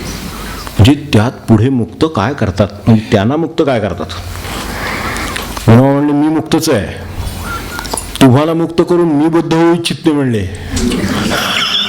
तुम्ही मला द्याल आणि मला हिशोब ठेवायला लागेल. मला ती भानगड लागली मागे. तर संचय आला, सांभाळायचं काम आलं, हिशेब ठेवणं आलं, तुम्हाला उत्तर देणं आलं. त्याचा लोभ मला लागला तर मी आधी मुळात मुक्त आहे, तो मी तुम्हाला मुक्त करायला जाताना मी बद्ध कशाला होऊ. मी तुम्हाला पण मुक्त करू इच्छितो. मी तर मुक्त आहेच, पण तुम्हाला मुक्त करू इच्छितो. ते तुम्ही ते पाळा. होईल का याच्यातून की त्याच्यातून त्यांना त्या दानाची सवय त्यांना लागेल की आपण कबूल केलं विनोबाला, शब्द म्हणायचं नाही, ते आपण दिलं पाहिजे, त्याप्रमाणे ते द्यायचं आहे. म्हणजे हे तर देऊन मोकळे झालेलेच आहेत. निस्वार्थी कसं मनुष्य स्वतः मुक्त होतो आणि दुसऱ्यांना मुक्त करतो, ते अशा पद्धतीने की त्यांना स्थानाची सवय लावून टाकलेली आहे. त्यामुळे शुद्ध आहे. जो पैसा आहे तो समाधान देतो, आज पैसा असमाधान देतो वाढला की. त्याचे कारण आहे मूळ इथं आहे त्याचं की त्यांनी मुक्त केलं तेव्हा मी मुक्त राहू इच्छितो म्हणले. ज्ञानदृष्टीची कुंच झेप काय असते तर ते ज्ञान शिकवतात बाकीचे लोक पण स्वतः घेतात तसं नाही. त्यांच्या मागं संचय ते म्हणले मला ते हिशेब ते काय नको. तर निर्लोभतेची त्यांना सवय लागली, मला लागली, ते पण त्यांना पण लागली आणि त्यांनी त्याच्या आयुष्याचं त्यांचं कल्याण करून घेतलं. ही ज्ञानदृष्टीची झेप मला सांगा. मी म्हणाल की ह्याच्यात काय उपयोग आहे. अहो काय उपयोग आहे, हाच तर आत्ता जो प्रश्न आहे तो सगळे ज्वलंत प्रश्न ह्याच्याशीच निगडीत आहेत ना. शिकायचं ते विनवांकडून कशासाठी. आज इथे अडचण ही झालेली आहे. मला सांगा ही ज्ञानदृष्टी जर उघडली माणसाची तर जग सुखी व्हायला आणखीन काय करावं लागेल. एक साधं सूत्र आहे. एक म्हणजे अनेक सूत्र आहेत. साधं सूत्र आहे. एक संपत्तीचा हिस्सा माझ्या समाजाचा आहे. ज्याची तेवढी संपत्ती त्यानं तरी निदान. मी म्हणतो ज्याचं हातातोंडाची गाठ पडत नाही त्याचाच प्रश्न आहे ना. म्हणून तो दरी आहे किंवा काय भाग झालेत सगळं आपण वाचलं ना. वाचायला कशाला पाहिजे, आपल्याला दिसतंय ना हे सगळं की गरिबीचे भयान दऱ्या आहेत एका ठिकाणी आणि दुसऱ्या म्हणजे पोटापाण्याची चिंता आहे. अशी परिस्थिती आहे. कशी संध्याकाळ जायला प्रश्न आहे. दुसऱ्या बाजूला संपत्तीचा डोंगर आहे. ते धाडी पडतात ना ते मोजून होत नाही त्यांचं. 2-2, 3-3, 4-4, 5-5, 7-7 दिवस झाले तरी मोजतायत अजून. म्हणजे काय असेल ते काय मोठे लोक बाबा सगळे. पण मला सांगा किती किलो डोंगर झाले. 150 मजल्याची बिल्डिंग कुठल्या रूममध्ये झोपायचा प्रश्नच आहे बाबा. म्हणजे नाही का केवढा व्याप आहे हा. कुठल्या खोलीत झोपणार आणि ते कळणार कसं तुम्हाला काय झालं की ते नाही का दर्शन मिळेल तेवढ्यासाठी किती जण आपण सांगून झोपावं. आज मी 140 नंबरच्या खोलीत आहे. केवढं व्याप आहे. त्याविषयी एक खुली आपल्यावरती बांधावी काय 5 माणसांवरती बांधावी निदान काय झालं तर कळेल तरी. हे 140 खोल्यांच्या घरात काय करणार ते. कुठे झोपला कुठे गेला ते 2-2, 5-5 घरं कुठे ते सांगून रोज इकडचे तिकडे ते झोपायला सांगून देतो. आज आम्ही त्या घरात झोपायला आम्ही ह्या घरात झोपायला काय व्याप आहे. म्हणजे 6व्या आयुष्याचं का निघाले ते असे डोंगरन दाऱ्या झाल्या म्हणून निघालं. तुम्हाला माहिती आहे ना लेटेस्ट काय बातमी आली होती ते मला 30 वर्ष झाली. ही दृष्टी तेव्हाची आहे ते सांगतात ते जाऊन त्याच्या आधीच आहे हे खरं म्हणजे. पण आता गेल्या 20 वर्षात आपण काय केलं त्याचा चार्ट आला आपण पाहिला की गरिबी श्रीमंती. गरिबीचे खालचे 10%, श्रीमंतीचे वरचे 10%. म्हणजे ते श्रीमंत इकडं अति गरीब. खरोखर असं आज आहेच. तुम्ही कुठे गावात जा आणि एक चक्कर मारून या. ज्ञानदृष्टी उघडा फक्त बस बघत राहा काय परिस्थिती आहे. खरोखर एका ठिकाणी रडायला येतं, एका ठिकाणी ते सगळं बघून सुद्धा रडायला येतं की हे काय चाललंय असं बघून रडायला येईल. इथे काय हे काय करावं ना आपल्या ह्याच्यात काय आहे ते त्यानं द्यावं असं वाटेल आणि रडायला येईल. अशी 2 परिस्थिती दिसते. यात आम्ही 20 वर्षापूर्वी जिथे होतो त्याच्या दुप्पट दरी आता आमची झाली. ही प्रगती आमची 20 वर्षात आकडेवारी सकट आली. काय 20 वर्षात आम्ही साधलं. ह्यामध्ये पहिला जो खालच्या 10%तला खाली आहे त्याच्या 6 पट वरचा मिळवित होता. हे सगळे याचे आकडे जाहीर आणि याच्यावर असलेले कागदावर नसलेले ते बापरे त्यात काय बोलतच नाही मी. पण जे कागदावर आहे त्याच्यात जे 10%च्या खाली त्याच्यापेक्षा जे एकदम वरचे 10% आहेत ते 6 पट मिळवित होते. ते आता 12 पट मिळवतात 20 वर्षानंतर. ही प्रगती आपण साजरी काय सूत्र असती तर ही वेळ आली असती का. ही सूत्र कोणाबरोबर तरी ज्ञानदृष्टी उघडली असती तर ही वेळ आली असतं का. आणि मग अशांत आणि अस्वस्थ या सगळ्या गोष्टींना किंवा समाज जीवनात असमतोलन ह्याला तोंड द्यावं लागलं असतं का. हे सगळं आपण गुरूंच्याकडून शिकावं. तफावत हे जर आपल्याला कळलं तर तफावत अदरवाईज कमी व्हायचीच नाही. त्याला आध्यात्मिक बाजूने काय कारण आहेत हे सगळं तो म्हणणं व्यवहारिक आहे. आपण बोललोच आता व्यवहाराशिवाय तर आपण काय बसलो नाही इथे. पण व्यवहारातलं आहे बरोबर आहे आणि उशीर झाला हे पण बरोबर आहे. तर झालंय खरं आहे. पण ह्याला आध्यात्मिक बाजू काय आहे ती ह्या आत्ताची दत्तगुरूंची आरती पाहिली त्यात त्याची उत्तर आहेत. हे मला विशेष वाटलं म्हणून मी आज हे सगळं इतक्या विस्ताराने ठेवलं. काय आहे एक श्रद्धेचा अभाव आहे. कोणाची श्रद्धा नाही. ह्यातला जो मोठा माणूस इथल्यातला कोण असेल तर तो मोठा राहणारच नाही. 1/6 आधीच बाजून काढून मोकळा होईल. त्याची श्रद्धा नाही कोणावर. म्हणून श्रद्धेचा अभाव आहे. ते जे आरती ओवाळो तुझला तिथे तिची श्रद्धा आहे ना ती कोणावर तरी असती तर त्याच्या सांगण्यापेक्षा ती भले आणि काय रमणांच्यावर असेल. त्यांनी कृष्णमूर्तींनी सगळं वाटून टाकलं. आपल्याला माहिती आहे की निष्कांचन झाली की ज्यांच्या नावाने एकरोनी संपत्ती लोकांनी गोळा करून ठेवली ती सगळी वाटून मोकळे झाली आपल्याला माहिती आहे. तर ह्यांचे कोणते कशावरही श्रद्धा त्या श्रद्धेचा अभाव त्यामुळे हे झालं. काय झालं दुसरं उपासनेचा अभाव. ज्या ठिकाणी हे सगळं झालं तफावत ती गरिबांची चूक नाही तिकडे चूक आहे. ती तिकडे चूक आहे ती कशानं आहे एक श्रद्धा नाही म्हणून आहे. कशावर व्यवहार नाही श्रद्धा म्हणून. दुसरं काय झालं त्यागाचा उपासनेचा अभाव. उपासना म्हणजे आपल्या काय काय कल्पना ते स्पष्ट कधीतरी आता ते चालूच आहे उपासनेचं पुस्तकाचं कधीतरी होईल. तर ते उपासनेचं खरं अगदी साधं मर्म म्हणजे त्याग. साधं मर्म उपासनेचं साधं मर्म त्याग. तेव्हा देवळात जायचं, त्या उपासना देवाची करणार ना, उपासना म्हणजे कशाची तरी उपासना करणार, ठीक आहे, आपण साध्या भाषेत घेऊ, अगदी आपल्या उपासनेच्या भाषेत घेऊ. तर घर तर सोडावं लागेल, तर देवळात जाता येईल ना. घराचा त्याग केला तर देवळात जाता येईल ना.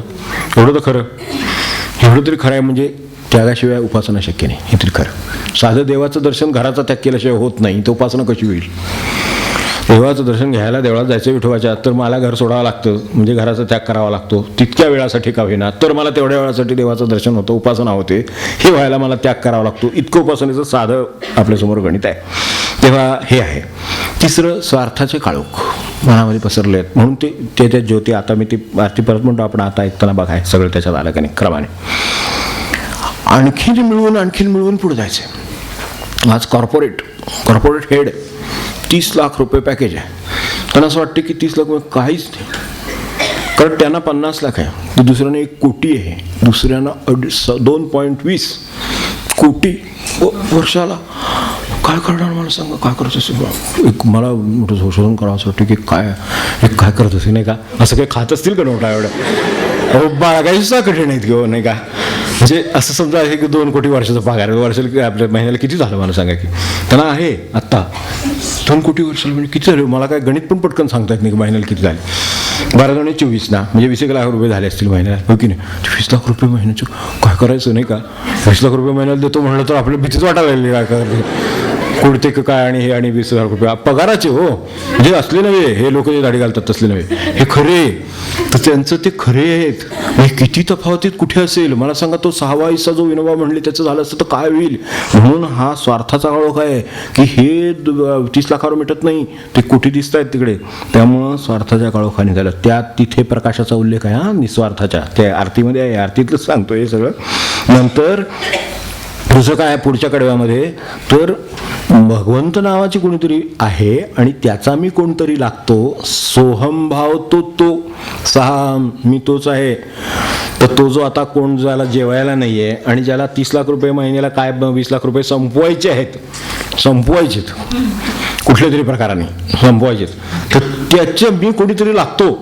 हा जो भगवत भाव आहे, हा जो सोहमभाव आहे, तो नाही म्हणूनही झालं, त्यात तो त्यांचा आहे म्हणून ते आनंदात आहेत. तो अभाव आणि लुबाडण्याची वृत्ती ह्या सगळ्यामुळे झालं. कुठून तरी लुबाडूनच आलेलं आहे ते. तेव्हा लुबाडेल कोण कोणाला, 2 असतील तर मी तो एक असं येईन, तर कोणी कोणाला लुबाडायचं. या खिशातले की पैसे त्या खिशात ठेवून परावं म्हणलं तसं ते चोरी कुठं होती, त्याचं काय लुबाडता येतं, काय नाही. म्हणजे हे एक भावाने हे होतं, म्हणून ते शेवटी त्यात म्हटलंय. मग त्या भ्रष्टाचाराने याला सगळ्या ते तमोगुणाला आमंत्रण होतं. यात म्हटले तमराजाचं सगळं निघून गेलं.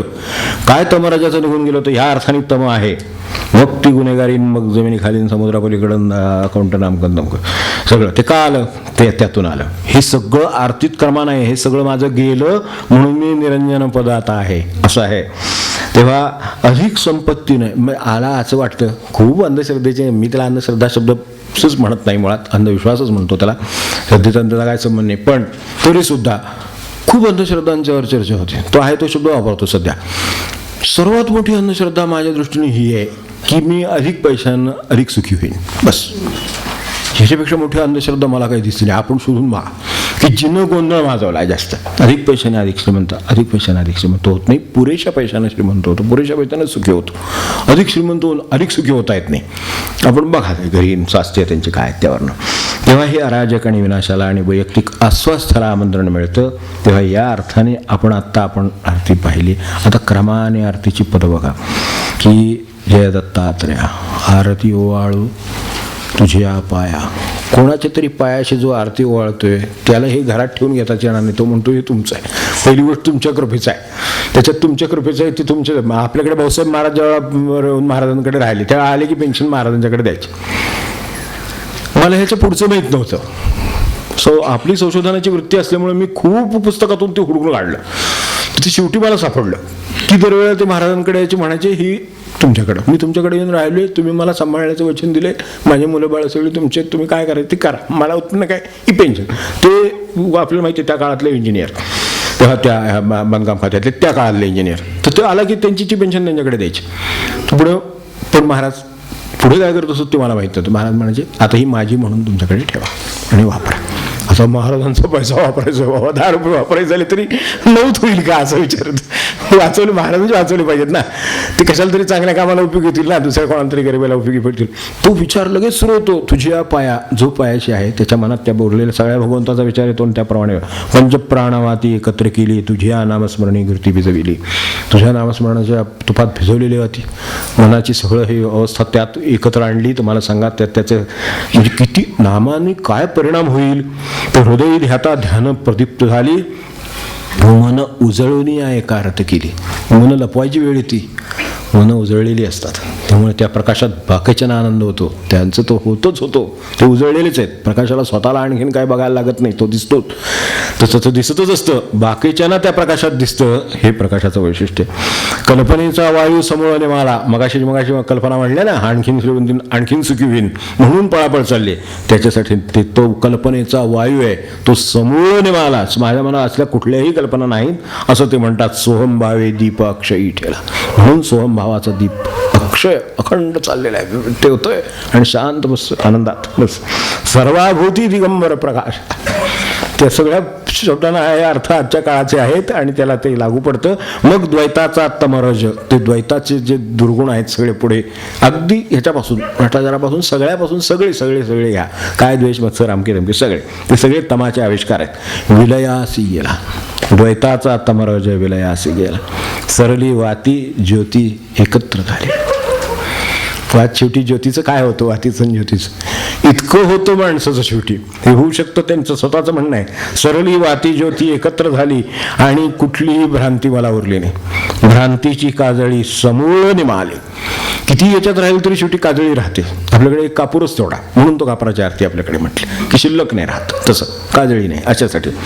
तेव्हा सद्गुरु प्रसादे मग युक्ती कळले सद्गुरु, म्हणून तो सद्गुरु वचनाचा उदय प्रकाश झाला भानुदय, मग ते ज्ञानमय वगैरे ते पुढे सगळं. ह्या शेवटी ह्यात काय ह्या आरतीमध्ये शेवटी की निरंजन धृती स्वस्वरूपी ठेली. धृती म्हणजे धारणा, निश्चय.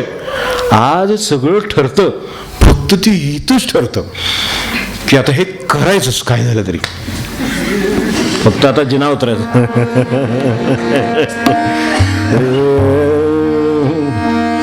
जय देव जय देव जय दत्तात्रेया, जय देव जय देव जय दत्तात्रेया.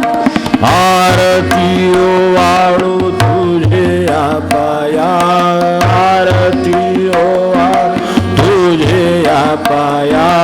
जय देव जय देव जय दत्तात्रेया, जय देव जय देव जय दत्तात्रेया. पंचप्राणवाती एकत्र केली, पंचप्राणवाती एकत्र केली. तुझ्या नामस्मरणी घृती भिजविली, तुझ्या नामस्मरणी घृती भिजविली. हृदयी ध्याता ध्यान प्रदीप्त झाली, हृदयी ध्याता ध्यान प्रदीप्त झाली. मन हे उजळून या एकारत केली, मन हे उजळून या एकारत केली. जय देव जय देव जय दत्तात्रेया, जय देव जय देव जय दत्तात्रेया. कल्पनेचा वायू समूळ निमाला, कल्पनेचा वायू समूळ निमाला. सोहम भावे दीप अक्षयी ठेला, सोहम भावे दीप अक्षयी ठेला. सर्वाभूती दिगंबर प्रकाशला, सर्वाभूती दिगंबर प्रकाशला. द्वैताचा तमरज विलयासी गेला, द्वैताचा तमरज विलयासी गेला. जय देव जय देव जय दत्तात्रेया, जय देव जय देव जय दत्तात्रेया.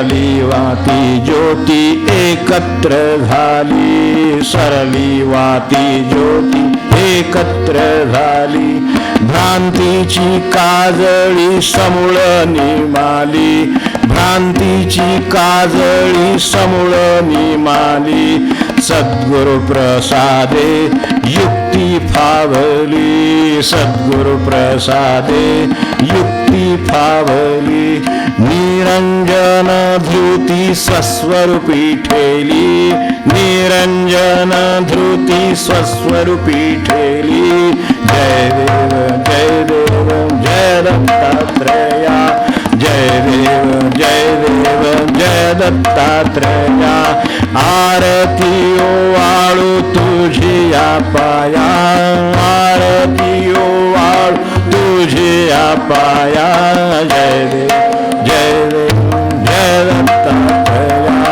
जय देव जय देव जय दत्तात्रेया, जय देव जय देव जय दत्तात्रेया.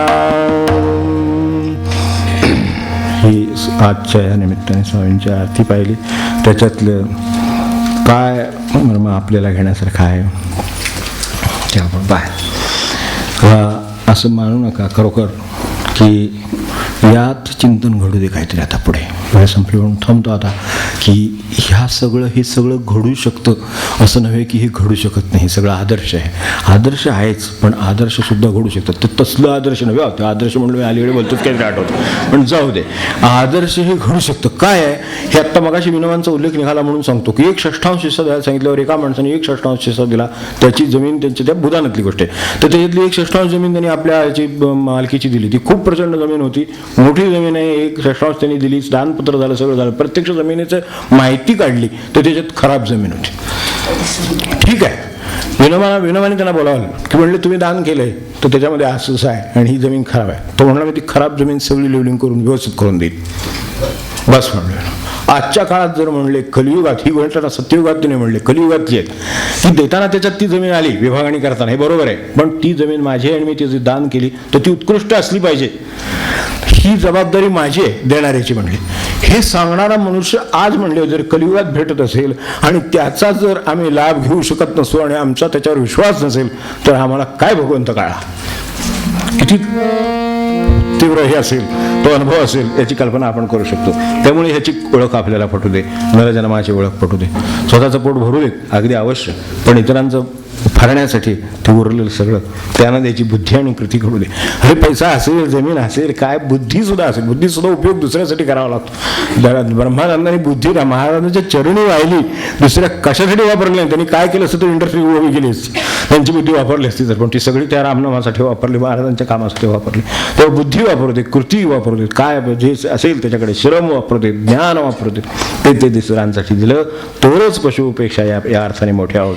मग जो त्या तिकडे मला सांगा, मनुष्य होऊन जर मनुष्य पशुवत राहिला तर काय होईल? तर तुरुंगात जागा राहणार नाही साध्या भाषेमध्ये. बस ह्याविषयी काही सांगण्यासारखं नाही खरोखर. ह्याविषयी काय राहील काय नाही. मग मला सांगा तो 84चा तम सरळा कसं म्हणायचं? सरळा 84चा तम, जे काय मागे की 84 जन्म घेऊन गेले ते माझा जो आज मनुष्य जन्म मिळाला त्यात हा ज्ञानाचा प्रकाश पडला, तर तो कसा पडला म्हणायचा जर हे घडलं तर म्हणायचं. म्हणून मी तर असं म्हणतो माणसाला मन दिलेले बरोबर आहे, पण मनाच्या ताब्यातून सुटला तो माणूस, मनाच्या तावडीतून सुटतो तो माणूस. मन आहे तो माणूस यात काही विशेष नाही, ते दिलेलंच आहे. मनाच्या तावडीतून सुटला तो माणूस आणि मगच गुरुवचनाचा उदय प्रकाश झाला मानोदय हे शक्य आहे. आणि मग त्याच्यात आपल्या आणि समाजाच्या स्वास्थ्याचा आणि आनंदाचा किंवा स्वरूप पाहण्याचा हा जो आहे तो आपल्याला आनंद मिळेल. सद्गुरु वचनाचा उदय प्रकाश झाला भानुदय, जागे व्हारे मनोमय, स्वरूप पहा फुले, स्वरूप पहा फुले, स्वरूप पहा फुले, स्वरूप पहा फुले. ठाव ठारे लवकरी उठा उठा करी ठाव ठारे लवकरी. एक तंत्र करावं लागेल निदान. काही जमलं नाही तरी आपण जे तिसरं पदाचं अजून पुढचं बघायचं आहे, तर त्या पदात जेवढं म्हटलं जिथे आपण आत्ता आलो होतो, तर तेवढं तरी की गुरूच्या कसोटीवर, गुरूंच्या उपदेशावर आपलं जीवन घासून तरी घेतलं पाहिजे ना.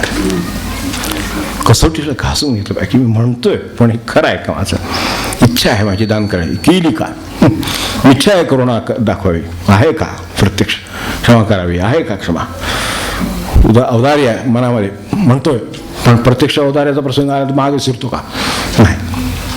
हे कसोटी आहे, तर ती कसोटी गुरुच्या उपदेशावरती घासून बघावं, मग आपण तसंच कनवटीला ठेवू नये. आपल्याला कळतं म्हणून चौकोनी कसोटी सपुर्त घ्या घासून, ते जे आहे ते.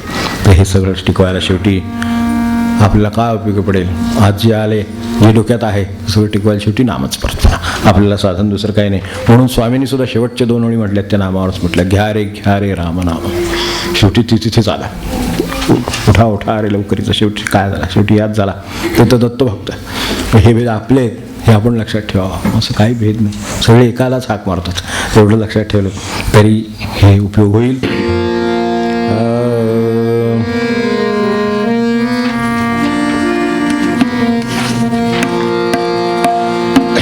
निरंजन स्वामींचे आपल्या शेवटचं पाठ. मनुजा राम सदा वदरे, मनुजा राम सदा वदरे, मनुजा राम सदा वदरे. भ्रमदायक जग सर्व हि मानुन, भ्रमदायक जग सर्व हि मानुन, माया आसदरे, माया आसदरे. मनुजा राम सदा वदरे, मनुजा राम सदा वदरे, मनुजा राम सदा वदरे. कामादिक रिपु दंडुनि अंतरी, कामादिक रिपु दंडुनि अंतरी, सांडी दुर्मदरे, सांडी दुर्मदरे. मनुजा राम सदा वदरे, मनुजा राम सदा वदरे, मनुजा राम सदा वदरे. सावळी सुंदर मूर्ती हरीची, सावळी सुंदर मूर्ती हरीची, ध्याई मनिया धरे, ध्याई मनिया धरे. मनुजा राम सदा वदरे, मनुजा राम सदा वदरे, मनुजा राम सदा वदरे. रघुवीर अक्षयी देल तू ते, रघुवीर अक्षयी देल तू ते, निरंजन पदरे, निरंजन पदरे. मनुजा राम सदा वदरे, मनुजा राम सदा वदरे, मनुजा राम सदा वदरे. जानकी वनस्मरण जय जय राम. अवधूत चिंतन श्री गुरुदेव दत्त. जय जय रघुवीर.